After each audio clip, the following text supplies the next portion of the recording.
분에게 한번 인사하시겠습니다. 은혜의 성령은 사모하는 심령에게 은혜의 선물을 주십니다. 인사하시겠습니다.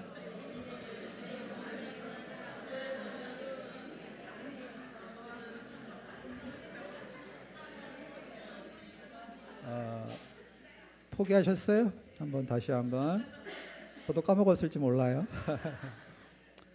은혜의 성령은 사모하는 심령에게 은혜의 선물을 나누어 주십니다. 시작. 은혜의 성령은 사모하는 심령에게 은혜의 선물을 주십니다. 아멘. 이거 기억하신 분은 오늘 성공한 겁니다. 오늘 말씀의 핵심이에요. 우리는 은사라는 말이 좀 어렵습니다. 은사라는 말을 한문으로 풀면 은혜 은자에 베풀 사자를 써요. 쉬운 영어로 표현한다면 grace gift, 은혜의 선물이라는 뜻입니다. 제가 10여 년 전에 사역하던 교회에서 매일 새벽 기도를 마친 후에 이제 1시간씩 기도하는 훈련을 했는데, 그때 같이 기도하던 여집사님이 1시간 내내 유창하게 우렁차게 방언 기도를 하셨습니다. 그래서 본의가 아니게 그분의 방언 기도를 듣게 되었는데, 1년 동안 들었던 방언 기도는 이랬어요. 니니니 난난나 논논노. 이거를 1시간 내내 1년 동안 들으니까 약간 제 머리가 이상해지는 느낌이 들어서 하나님 앞에 구했습니다. 하나님, 저 집사님이 하시는 기도의 내용이 뭡니까? 궁금합니다. 그랬더니만 1년 만에 응답인지 뭔지 모르겠는데 그분이 하시는 방언 기도의 세 음절의 머리 글자가 니니니 난난나 논논노, 머리 글자만 붙이면 니나노. 그래가지고 그때부터 그분을 위한 기도가 나오기 시작을 했어요. 하나님, 뭔가 잘못된 것 같습니다. 매일 1시간씩 하는 기도의 방언 기도의 내용이 니나노라니요. 그래서 그분을 위한 기도를 6개월 정도 했는데 이분이 이단에게 넘어가서 교회를 떠났어요. 그래가지고 또 6개월 동안 간절히 기도했더니 교회에 돌아오셨어요. 감사하죠. 그래서 이분이 6개월 동안 방황하고 돌아오셔서 하신 기도가 이제 새벽 기도도 나오셨거든요. 그때는 니나노 기도가 아니라 회개 기도였습니다. 회개가 열리신 거예요. 그때부터 성경 공부에 나오셔서 믿음이 말씀 위에 견고하게 세워지기 시작했습니다. 여러분, 누군가를 위해 기도할 마음을 주시면 순종하시기를 바랍니다. 그분에게 필요한 기도일 수 있는 거죠. 정죄하지 마시고 안타까운 마음이 드시면 기도하라는 하나님의 사인인 줄 알고 기도하다 보면, 포기하지 않으면 응답 주시는 주님을 경험하게 되실 줄로 믿습니다. 우리말 속담에 이런 말이 있어요. 빈 수레가 요란하다. 익은 벼가 고개를 숙이듯이 짐을 가득 실은 수레는 요란한 소리가 아니라 묵직하고 조용한 낮은 소리가 납니다. 말씀을 담은 신앙생활도 마찬가지예요. 묵직한데 강력합니다.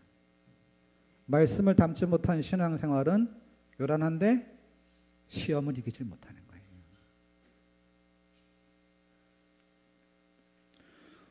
오늘 사도 바울이 염두에 두고 편지를 쓰고 있는 고린도 교회는 여러 가지 문제를 안고 있었습니다.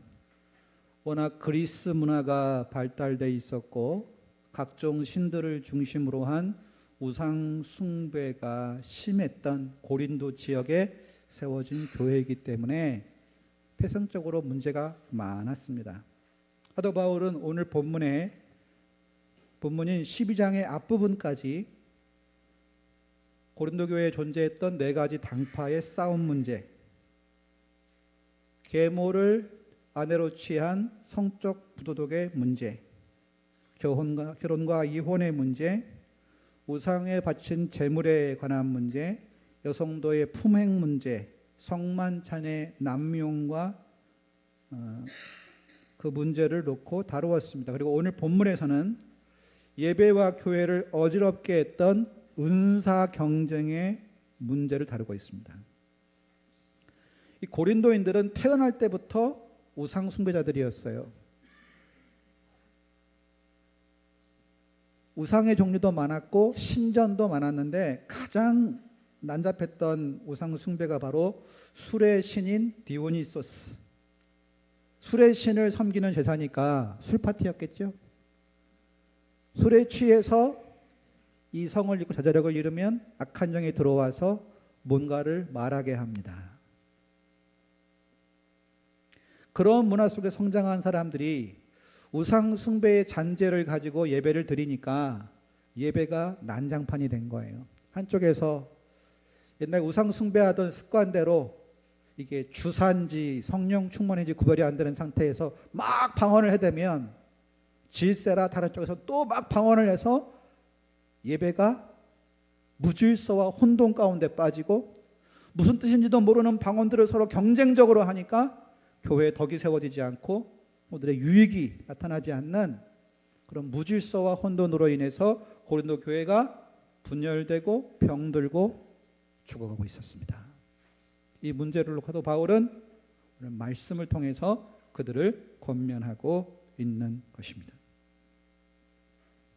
또 바울은 오늘 말씀을 통해서 성도를 유익하게 하고 교회를 건강하게 하는 영적인 것, 즉 은사 활용에 대해서 말씀하고 있습니다. 오늘 말씀을 통해서 우리 각자에게 은혜로 주신 선물들을 깨닫고 하나님의 뜻대로 사용하여서 우리의 신앙에 유익이 있고 교회의 덕을 세우고 가정과 교회와 하나님 나라가 부흥하는 데 쓰임받는 보배로운 우리 리브가 선교회 회원들 모든 성도가 되시기를 바랍니다.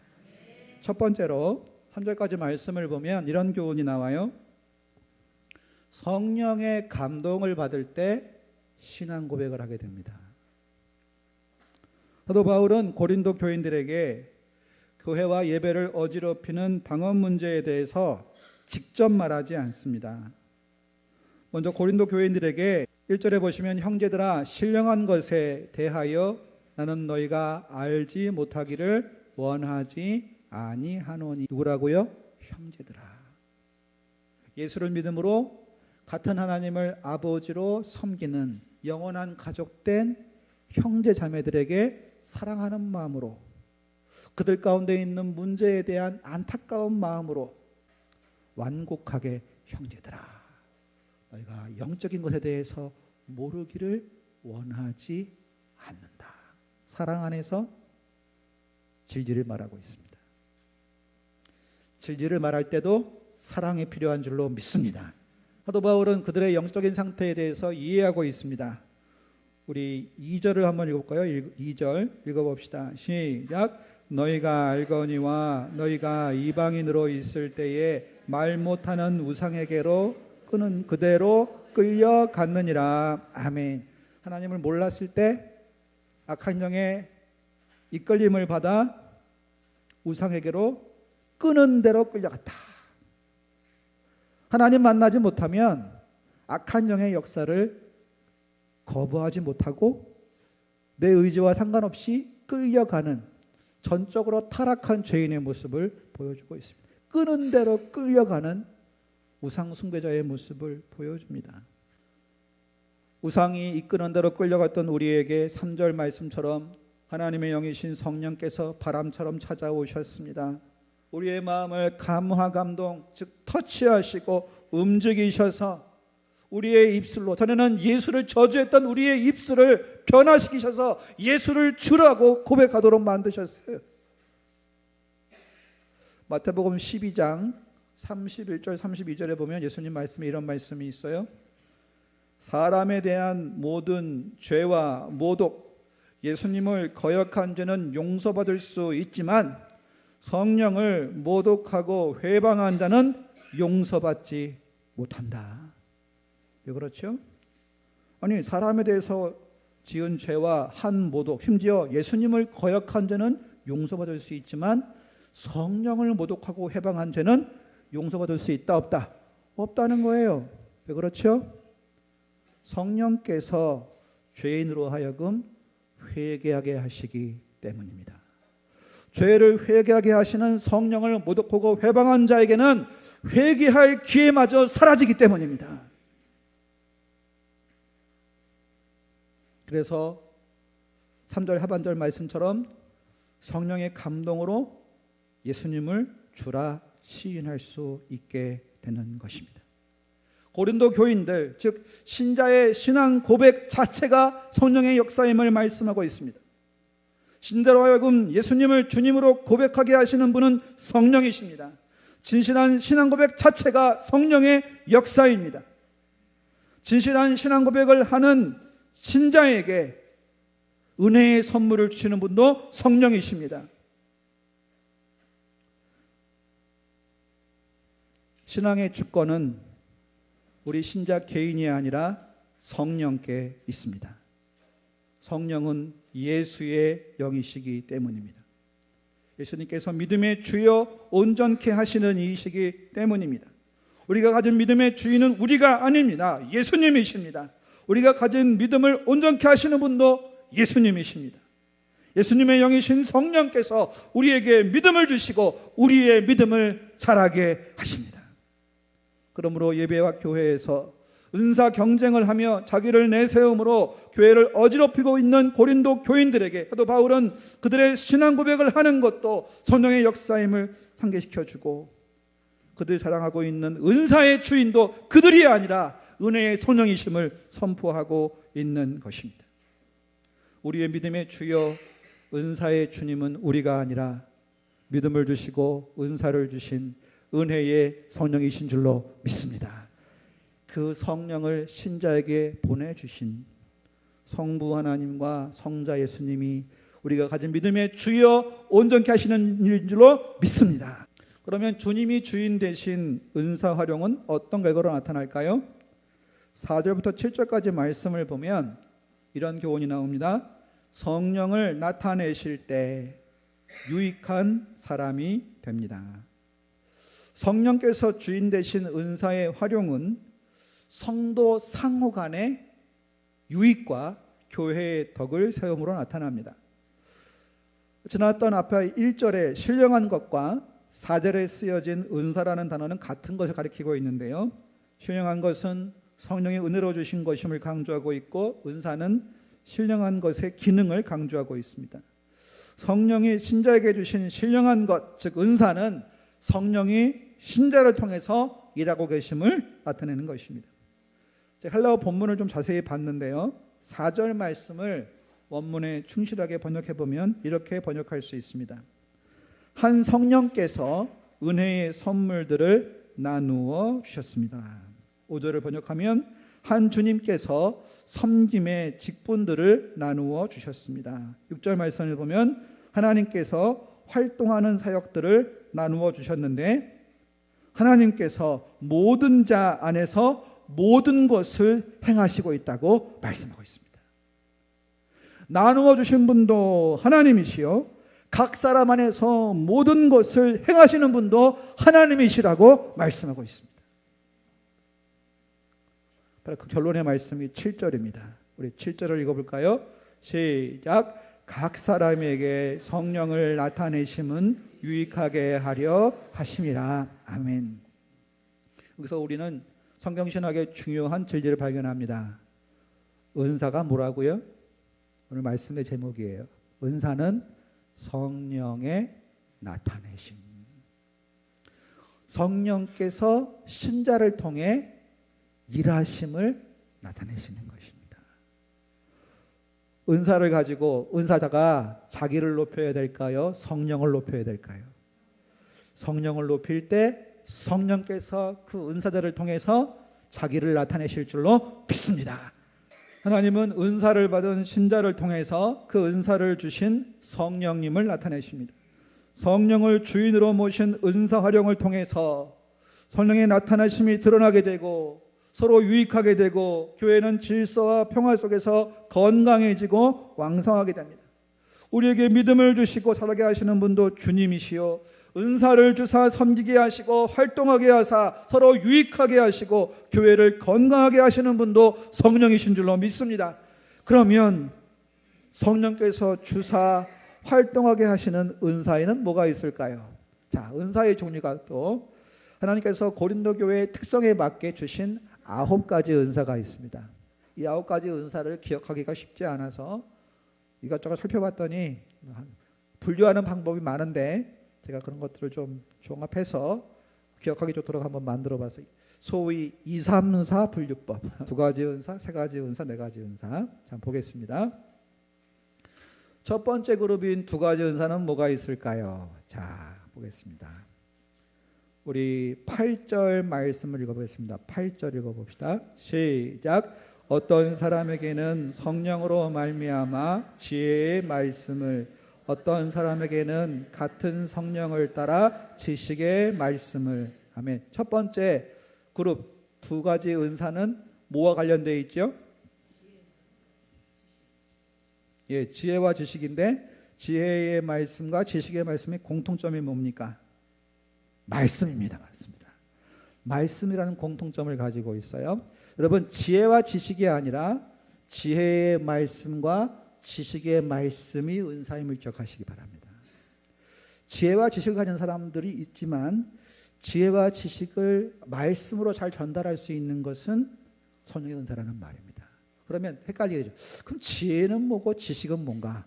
또 평생 신앙생활을 했는데 이게 잘 분류가 안 됐는데 이번에 말씀을 준비하면서 정리할 수 있어서 참 감사했습니다. 지혜가 뭘까요? 지혜는 시편 111편 10절에 나오는 훌륭한 지각입니다. 여호와를 경외하는 자에게 주시는 훌륭한 지각인데요.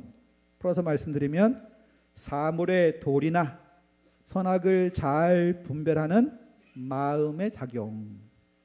더 쉽게 말씀드리면 성경을 통해서 영적 진리를 발견하고 그 진리를 통해서 선악을 분별하는 통찰력입니다. 영적 진리를 통하여 현상 속에 선악을 분별해낼 수 있는 인사이트, 통찰력을 말씀하고 있습니다. 그러면 지혜의 말씀을 어떤 은사죠? 진리를 발견하고 적용하여 선악을 분별하는 통찰력으로 말씀을 잘 전하는 은사입니다. 말씀을 가르치는 모든 분들에게 필요한 은사겠죠. 설교자뿐만 아니라 구역장에도 필요하고 교사에게도 필요하고 심지어 가정예배를 인도할 때도 이 은사가 필요해요. 성경을 통해서 영적 진리를 발견하고 그 말씀을 통해 현상적인 상황 속에서 선악을 분별해서 적용할 수 있는 통찰력인 말입니다. 그러면 지식의 말씀은 뭘까요? 지식은 한 글자로 옮기면 암입니다. 아는 거예요. 아는 거. 그런데 이 지식은 올바른 지식을 말합니다. 로마서 10장 2절. 올바른 지식을 말하는데요. 구원과 영생에 이르게 하는 참된 지식, 참된 암입니다. 참된 암. 상식은 지식이 아니, 상식은 바뀌기 때문에 그렇습니다. 컴퓨터에 관한 정보가 계속 바뀌죠. 뭐 5년, 1년, 막 6개월마다 바뀌고 그 상식이라 그래요. 그거는 구원에 이르는 지식이 아닙니다. 성경을 통해서 구원에 이르는 참된 알을 말씀으로 가르치는 것이 바로 지식의 말씀의 은사입니다. 우리 둘 다 필요해요. 성경을 묵상할 때 영적 진리를 발견해서 현상 속에 나타나는 이들의 선악을 분별하고 판단할 수 있는 통찰력을 가진 말씀을 전해야 하고 우리가 가르치는 지식이 단순히 죽은 지식이 아니라 하나님을 경외하게 만드는 전인적이고 살아있는 생명의 지식을 말씀을 통해 전하실 수 있기를 바랍니다. 그러려면 은사를 받아야 돼요. 은사를. 은혜의 성령께서 사모하는 신령에게 나누어 주시는 은혜의 선물을 구하실 때 특별히 말씀에 관련된 은사, 지혜의 말씀의 은사, 지식의 말씀의 은사를 주님 앞에 구하시면 주님께서 주실 줄로 믿습니다. 이건 은사예요. 은혜의 선물이에요. 첫 번째 그룹이 바로 2가지였죠. 말씀에 관한 은사입니다. 그러면 두 번째 그룹은 3가지 은사예요. 이 3가지 은사는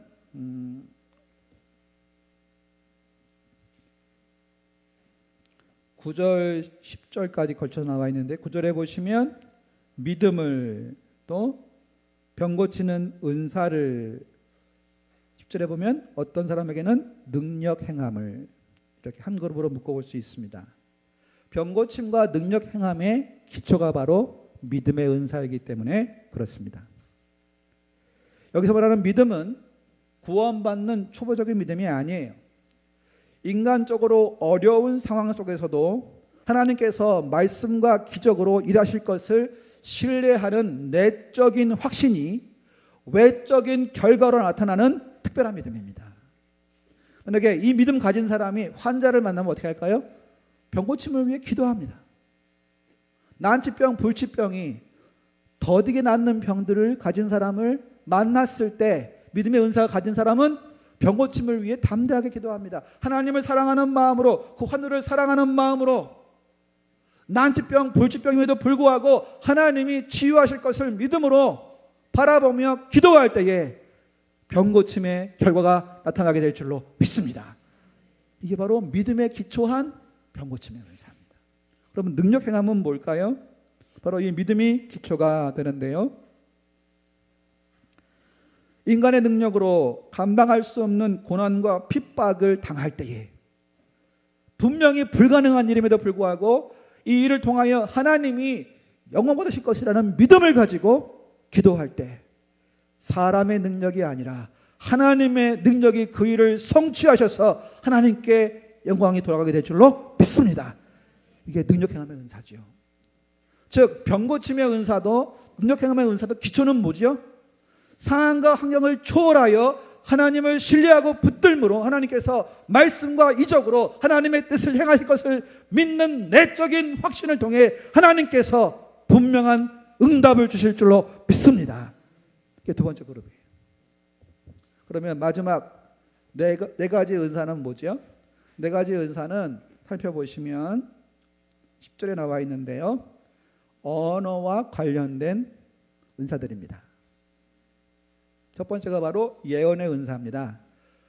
신구약 성경이 완성되기 전에는요, 하나님의 말씀을 받아서 하나님의 말씀을 선포함으로 듣는 사람들이 회개를 하도록 촉구하거나 하나님 원하시는 변화를 촉구하는 예언자들이 활동했습니다. 그런데 이제 신구약 성경이 완성된 오늘날에는 하나님이 이미 기록된 말씀을 주셨기 때문에 그 말씀을 해석하고 적용해서 하나님의 뜻대로 순종할 수 있도록 가르치는 은사로 확대되었습니다. 만약에 성경이 지금 있음에도 불구하고 성경을 덮어놓고 내가 예언받았다고 말하는 사람은 이단일 가능성이 높아요. 소위 직통계시. 성경은 덮어놓고 하나님은 내게만 말씀하신다. 거의 99.9%가 이단입니다. 우리가 잘못된 오해를 하지 않도록 하기 위해서 하나님은 정확무어한 말씀을 우리의 신앙과 삶의 유일한 기준으로 주신 줄로 믿습니다. 그러므로 말씀을 해석하고 적용해서 우리를 향한 하나님의 뜻을 깨닫게 하는 것이 바로 오늘날 가르치는 은사로 변화된 예언의 은사라고 말씀드릴 수 있어요. 자, 하나님의 말씀을 해석하고 적용하여서 가르치는 것이고 말하는 것입니다. 그 다음은 뭐죠? 영들 분별함. 왜 고린도 교회에 영들 분별함이 필요했을까요? 예배 중에 서로 경쟁적으로 막 방언을 하는데 그 방언의 내용이 뭔지를 모르기 때문에 그 내용을 분별해서 이것이 예수님을 주인으로 시인하는 것인지 예수님을 저주하는 것인지 분별하여 예배의 질서를 회복하고 교회의 거룩성을 지키기 위해서는 영들 분별함. 그 말들의 근원이 되는 세력이 근원이 성령인지 악령인지 분별하기 위해서 영들 분별함의 은사가 필요했던 것입니다. 오늘날의 교회에도 이단들이 교회를 무너뜨리기 위해서 보내는 사람들이 있어요. 모 이단은 추수꾼이라는 말을 써서 작은 교회, 어려운 교회들을 괴롭히고 있습니다. 그들이 와서 하는 말들의 특징이 있어요. 설교가 길다. 왜 헌금을 강요하느냐? 이렇게 불평과 불만들을 퍼뜨립니다. 그것이 단순한 불만인지 아니면 교회를 무너뜨리기 위한 불만인지 우리가 하나님 앞에 분별해야 될 줄로 믿습니다.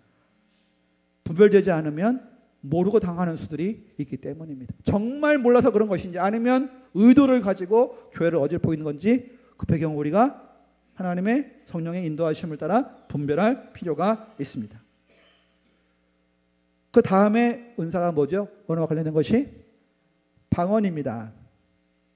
이 고린도전서 12장에 나와 있는 방언은 사도행전 2장의 방언과 좀 달라요. 사도행전 2장의 방언은 실제로 외국어였습니다. 예루살렘에 올라와 있는 각곳 유대인들이 자기의 출생지에서 성장한 곳에서 그 지방의 언어를 가지고 하나님 나라의 큰일 말함을 들었던 것이 실제 외국어입니다. 그런데 여기서는 하나님과 교제하는 영적인 언어입니다. 그 뜻을 몰라요. 사람에게 하는 것이 아니라 하나님께 하는 것입니다.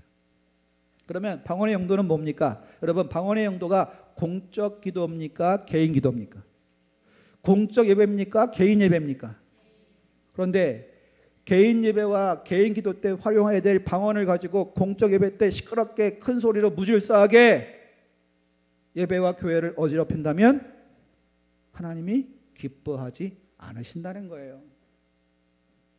그러면 그 방언이 공적 예배 가운데 나타나기 위해서 고린도 교회에 필요했던 마지막 은사가 뭐죠? 방언들 통역함. 무슨 뜻인지도 모르는 기도를 계속하면서 경쟁적으로 하면서 교회를 어지럽히면 그 예배가 은혜가 되겠습니까? 시험이 되겠습니까? 시험되죠. 그래서 방언들 통별함의 은사가 없으면 예배 가운데는 방언하지 말라고 금했던 것입니다. 덕을 세우지 못하기 때문입니다. 방언이 자기 과시의 도구로 전락할 수 있기 때문에 방언 통변함이 없으면 방언을 하지 말라고, 방언보다는 차라리 하나님의 말씀을 선포하는 예언이 낫다고 권면하고 있는 것입니다. 고린도 교인들은 방언을 좋아했어요. 방언처럼 폼나는 은사가 없기 때문이죠. 예배의 주도권을 가지고 교회의 주도권을 가질 수 있는 가장 폼나는 은사가 방언이었는데, 교회의 질서를 위하여, 교회의 덕을 세우기 위하여 방언을 절제하라고, 통변이 없으면 아예 하지 말라고까지 말씀합니다. 나의 유익을 위한 예배, 나의 유익을 위한 기도가 아니라 서로 유익하며 교회의 덕을 세우며 말씀으로 기도로 교회가 힘을 얻고 흥왕해지는 그러한 성령의 나타내심이 주인이 된, 성령께서 자신을 드러내시고 역사하시는, 주님이 기뻐하시는 은사를 활용하시기를 바랍니다. 바로 그것이 이 말씀의 교훈이에요. 그럼 오늘 결론의 말씀을 함께 나누겠습니다. 우리 11절 말씀을 결론으로 읽겠습니다. 11절 같이 읽어보겠습니다. 시작. 이 모든 일은 같은 한 성령이 행하사 그의 뜻대로 각 사람에게 나누어 주시는 것이니라. 아멘. 주시는 이도 성령이시요, 자신의 뜻대로 나누어 주시는 분도 성령이시요, 같은 한 성령께서 행하십니다. 따라합시다. 성령께서 자기 뜻대로 나누어 주시고 모든 일도 행하십니다. 그럼 우리가 누구를 드러내야 되겠습니까?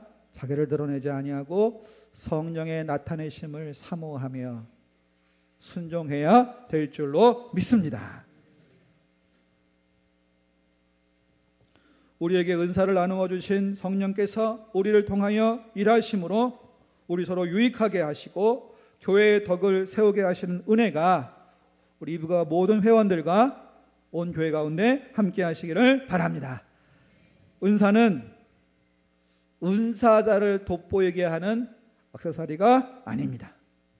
은사자를 통하여 자신을 나타내시고 서로를 섬김으로 유익하게 하시고 주님의 몸된 교회를 건강하게 하시고 그리스도의 몸으로 활동하게 하시는 성령이 주시는 은혜의 선물임을 믿으시기 바랍니다. 은사는 성령께서 신자를 통하여 자신을 나타내시는 통로이기 때문입니다. 성령께서 우리를 통해서 일하시고 자신을 나타내시도록 순종하시기를 바랍니다. 그러면 우리는 은사로 끝나지 아니하고 성령께서 맺게 하시는 성령의 열매를 맺게 되는 것입니다. 오늘 본문에 읽지 않았습니다만 마지막 절에 보면 31절에 너희는 더욱 큰 은사를 사모하라. 내가 또한 가장 좋은 길을 너희에게 보이리라. 더욱 큰 은사, 가장 좋은 길이 바로 사랑장인 고린도전서 13장입니다. 은사를 통해 자기를 드러내지 마시고 성령의 나타내심을 사모하여 순종할 때에 가장 큰 은사인 사랑을 통하여 성령의 열매를 맺음으로 그리스도를 닮아가는 성화가 진전될 줄로 믿습니다. 은사로 끝나지 마시고 가장 큰 은사인 사랑을 사모하셔서 은사를 통해 성령의 열매로 넘어가는 예수님을 닮아가는 성도가 되시기를 바랍니다. 예수의 영이신 성령께서 우리에게 주신 은사를 통해 자신을 나타내시도록 순종할 때 우리는 성령의 열매를 맺으며 예수님을 닮아가게 되는 것입니다. 은사를 받은 자기를 자랑하지 말고 은사를 주신 주님을 자랑하며 주님의 뜻대로 활용하여 서로 유익하게 하며 교회를 세워가는 그리스도의 도역자들이 되시기를 주의 이름으로 축원합니다. 주신 말씀 붙잡고 같이 기도하겠습니다. 지금까지 직분과 달란트와 모든 사역을 자신을 높이고 드러내기 위한 동기로 할 때가 있지 않았습니까? 그래서 자꾸 시험에 들고 유익이 안 되고 어려울 때가 많지 않았나요? 우리의 신앙 고백도 우리의 은사도 우리의 성령의 열매도 다 하나님이 주시는 선물입니다. 나를 나타내지 말고 성령의 나타내심을 통하여 서로 유익하게 되고 교회에 덕을 세우고 흥왕하게 되는 그러한 주님 앞에 충성된 청지기를 될 수 있도록 같이 주여 한번 부르고 기도하시겠습니다. 주여